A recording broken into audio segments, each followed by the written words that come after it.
আসসালামু আলাইকুম রহমতুল্লাহ। আজকাল কেউ একটি দায়িত্ব থাকলেই মানুষ ভাবে উপহার নেওয়াটা তো স্বাভাবিক। আমি তো কষ্ট করছি, কিন্তু ইসলামের দৃষ্টিতে বিষয়টা কি এমনই? রাসূল সাল্লাল্লাহু আলাইহি ওয়াসাল্লামের বলেছেন, আমি যাকে ভাতা দিয়ে কোনো কাজের দায়িত্ব দিয়েছি, সে যদি ভাতা ছাড়া অন্য কিছু গ্রহণ করে, তবে সেটি হবে খেয়ানত।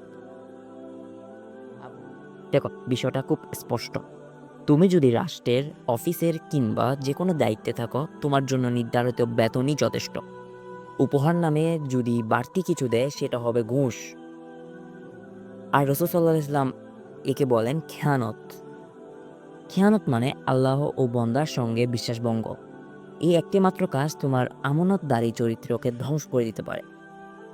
আজ যদি আমাদের সমাজে এই একটি হাদিসকে সত্যিকার অর্থে মানা হতো, তাহলে দুর্নীতি, ঘুষ, অবিচার এমন সহজে ছড়িয়ে পড়তো না।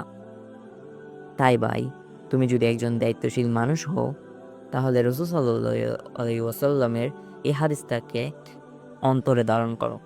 যা পাও তা হালাল পথে হও, আর যা বাড়তি কিছু চাইবে না। কারণ মানুষ না দেখলেও আল্লাহ দেখেন সবকিছুই। ভিডিওটা যদি তোমার মনে কোনো বার্তা দিয়ে থাকে, তাহলে একটি লাইক দিয়ে শেয়ার করে দাও। তরুণদের মাঝে সত্যের বার্তা ছড়িয়ে পড়ুক।